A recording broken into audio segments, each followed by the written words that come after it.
Om Swastiastu, selamat siang kepada hadirin dan peserta webinar pada hari ini, di mana saya diminta untuk memaparkan suatu sistem pertanian organik sebagai pendukung usaha melestarikan lingkungan.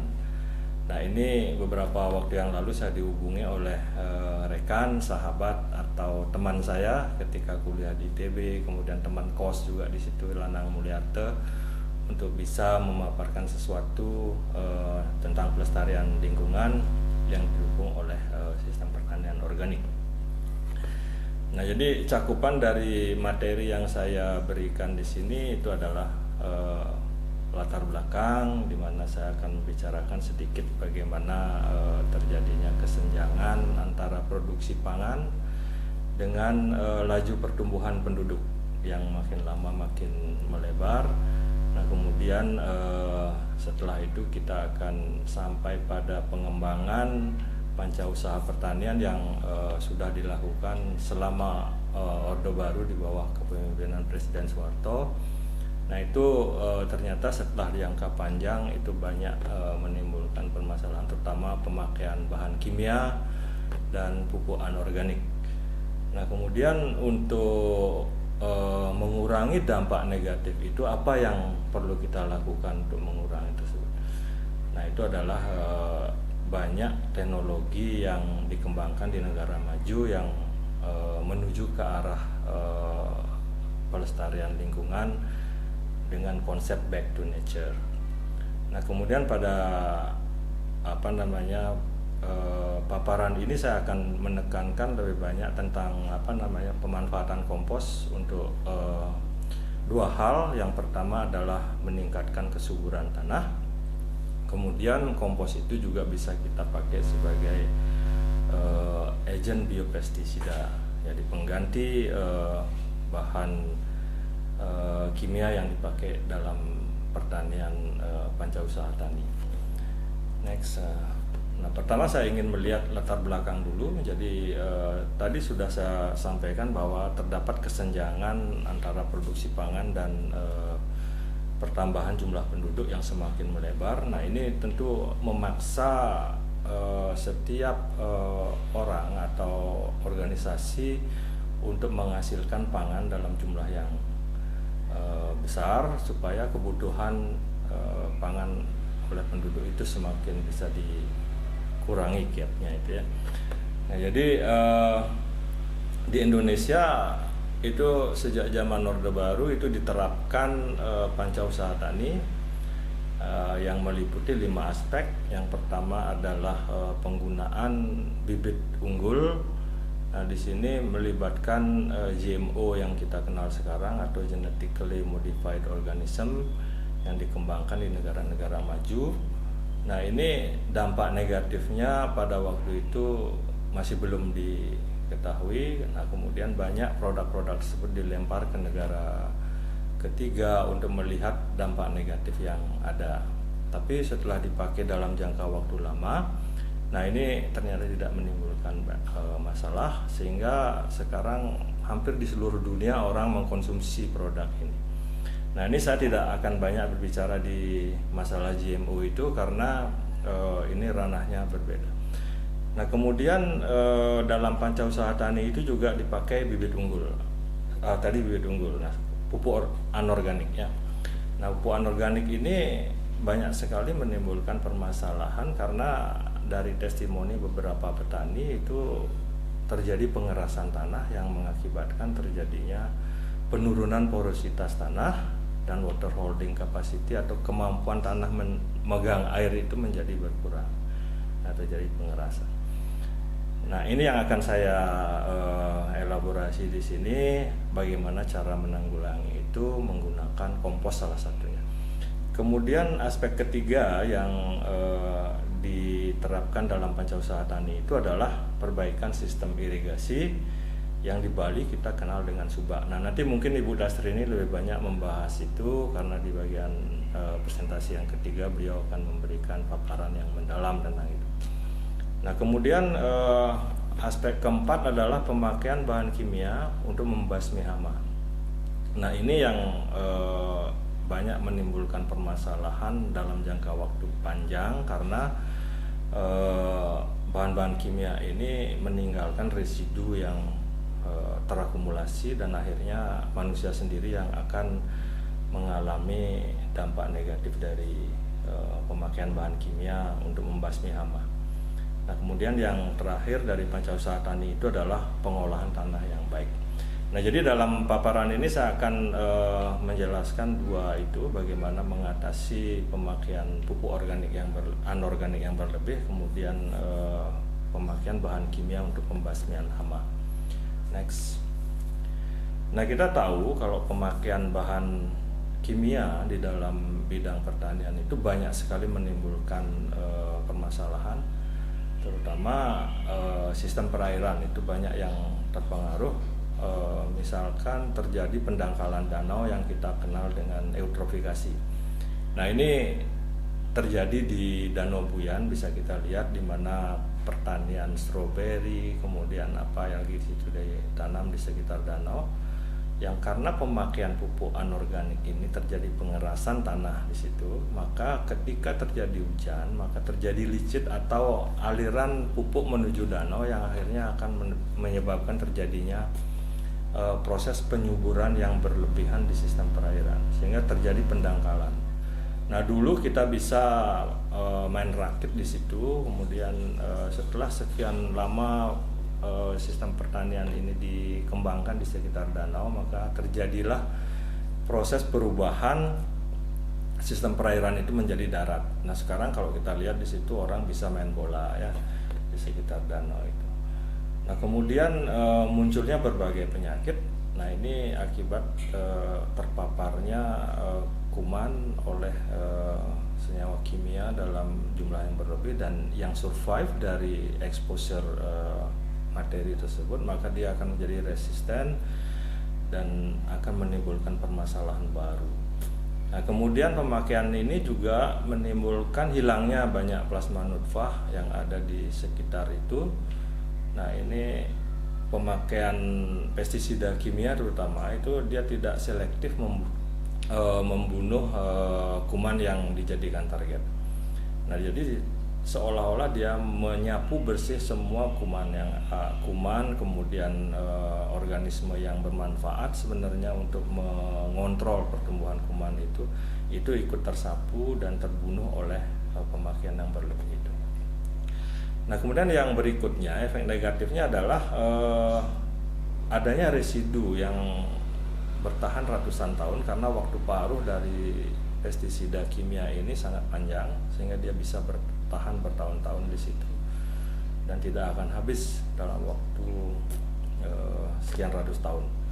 Nah, kemudian ada satu pestisida kimia yang dulu dipakai sangat meluas di seluruh dunia karena daya bunuhnya atau spektrum disease controlnya itu begitu luas, itu methyl bromide. Nah, itu belakangan diketahui sebagai kontributor penipisan lapisan ozon. Nah, bila ini terjadi maka perisai bumi kita dari paparan sinar UV itu tidak bisa kita hindari lagi, dan ini akan berdampak serius pada kehidupan di biosfer ini.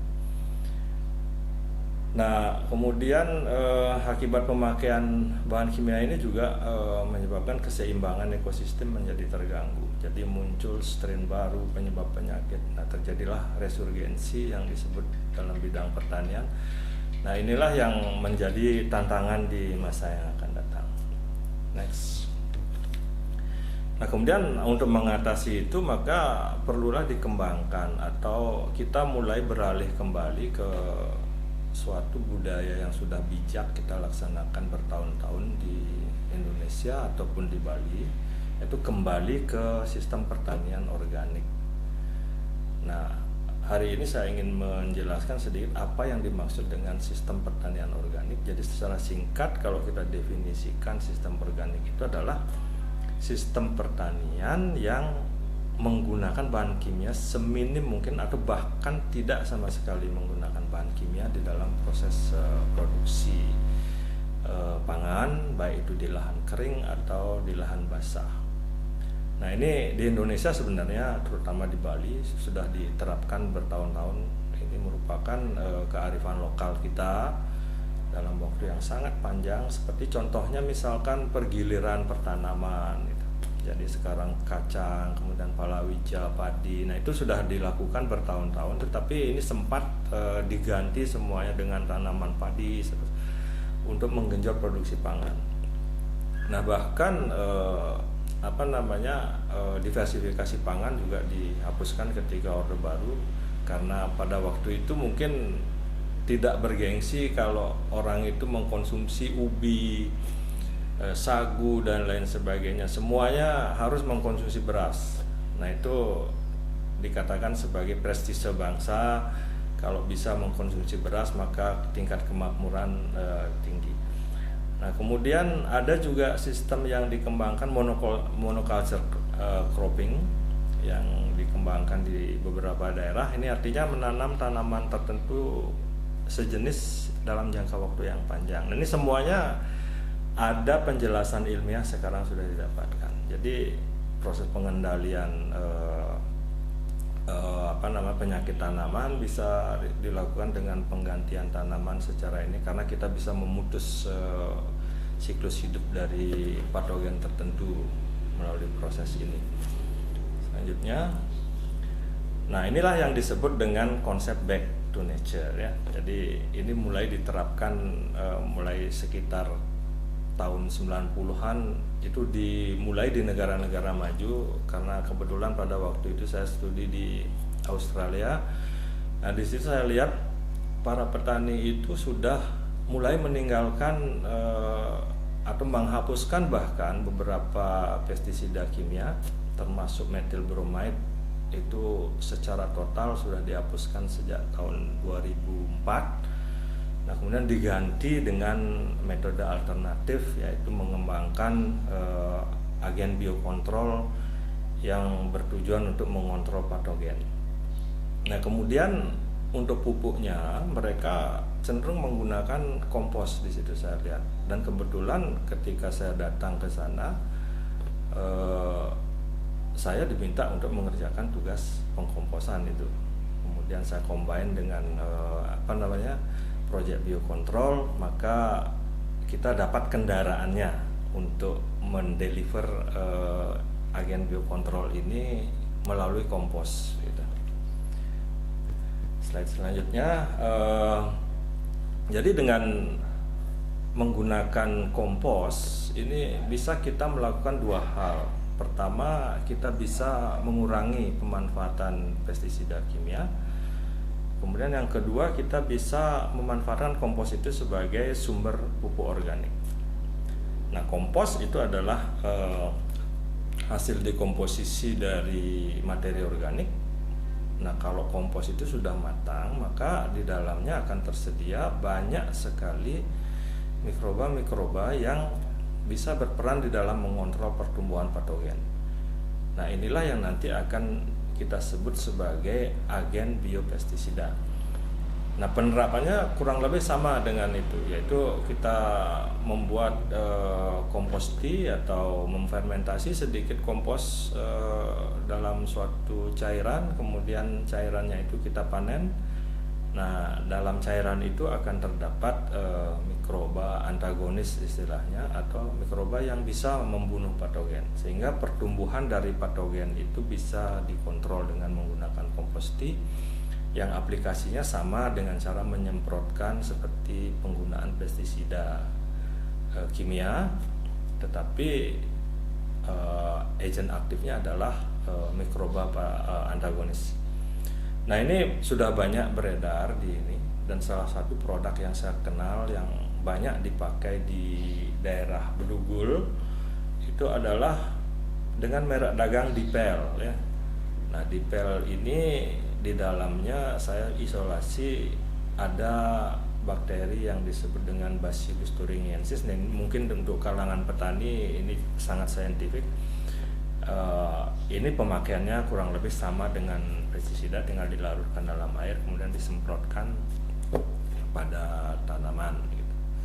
Nah, kemudian pengembangan ini saya lihat di Indonesia, terutama hanya di Bandung saya lihat itu rekan satu kelas saya dulu di ITB, yaitu sekarang sudah profesor, yaitu Nyoman Puga Garyanta. Nah, dia sudah memproduksi banyak biopestisida secara massal. Jadi dia mengembangkan biopestisida ini dengan menggunakan medium yang khusus. Nah, itu rahasia perusahaan tentu. Nah, kemudian yang di Bali yang saya lihat itu ada Pak Oles, mungkin banyak mengembangkan itu. Yang produknya yang paling fenomenal adalah HM4 itu. Jadi banyak dipakai di dalam proses pengkomposan.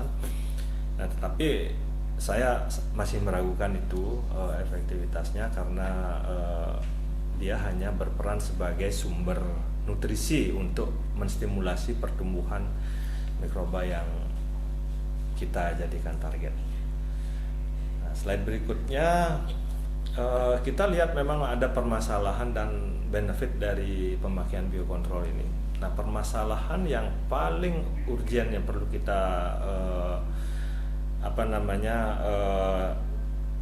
selesaikan adalah bagaimana cara menyimpan, karena ini adalah makhluk hidup yang mempunyai lifetime yang terbatas, tidak semudah menyimpan pestisida kimia ya. Nah, ini yang perlu kemudian kalau dilihat dari dampak negatif dan dibandingkan dengan dampak positifnya, dampak negatif ini tidak bermanfaat sama sekali gitu. Dilihat dari dampak positifnya yang sangat invaluable, atau artinya tidak bisa kita nilai dengan uang, karena bisa kita mengembalikan komposisi ekosistem ke situasi semula gitu ya. Nah, itu yang bisa kita kan. Nah, kemudian slide berikutnya suppressive kompos. Di dalam kompos tadi saya katakan terdapat banyak mikroba antagonis. Kemudian ini manfaatnya bagi tanaman sebagai sumber nutrisi tentu, sebagai pengganti pupuk anorganik. Nah, ini merupakan pupuk organik yang bisa dipakai sebagai sumber nutrien bagi tanaman. Nah, kemudian di dalamnya ada berbagai mikroba antagonis yang nantinya bisa berperan sebagai biopestisida. Nah, kemudian banyak mikroba yang terdapat di dalam kompos itu juga menghasilkan hormon pertumbuhan auksin yang memacu pertumbuhan tanaman. Nah, pada slide berikutnya bisa kita lihat beberapa ini adalah contoh bagaimana efek kompos terhadap pertumbuhan tanaman. Nah, kita lihat di sebelah kiri itu ada tanaman yang pertumbuhannya lebih pesat daripada yang di kanan yang kontrol ya. Nah, ini adalah efek dari pemanfaatan kompos. Nah, bagaimana cara membuat kompos itu sangat sederhana. Jadi kita cukup menimbun materi organik dalam bentuk sampah dari dapur, hotel, restoran, kemudian kotoran sapi. Nah, di Indonesia sayangnya masih skalanya sangat kecil. Bisa kita lihat ini foto yang saya ambil tahun 2004 di salah satu tempat di Nusa Dua yang dikembangkan oleh LSM, dan yang di tengah itu adalah yang di Tabanan, Kerambitan, dan kemudian yang di kanan itu adalah proyek yang dikembangkan di Australia dengan skala yang sangat besar. Jadi situ kita bisa lihat tinggi pile-nya itu begitu tinggi ya. Nah, dari slide yang sudah saya paparkan ada beberapa poin kesimpulan yang bisa saya ambil di sini ya. Yang pertama, kalau kita menggunakan kompos dalam jangka panjang, ini bahan organik ini tidak menimbulkan limbah ikutan, jadi tidak membahayakan lingkungan karena side produknya berupa bahan organik yang mudah terurai. Nah, kemudian yang kedua itu penggunaan kompos sebagai pupuk organik itu dapat mengatasi dua masalah. Yang pertama adalah masalah pencemaran bahan kimia, yang kedua kita bisa memperoleh manfaat pupuk organik ini untuk pengembangan biopestisida. Nah, yang terakhir adalah tentu penggunaan bahan organik ini bisa menjaga kelestarian lingkungan dengan mengurangi pencemaran bahan kimia pada sistem perairan. Nah, jadi itu kira-kira yang ingin saya sampaikan pada pertemuan ini. Mudah-mudahan ada yang bisa diambil dan diterapkan di tempat bapak-bapak dan ibu sekalian untuk mengurangi pencemaran lingkungan dan melestarikan lingkungan sekaligus. Sekian, terima kasih. Nanti kalau ada pertanyaan silakan kita bisa diskusi. Mudah-mudahan nanti secara langsung saya bisa connect ke sana. Sekian, terima kasih dan Om Santi Santi Santi Om.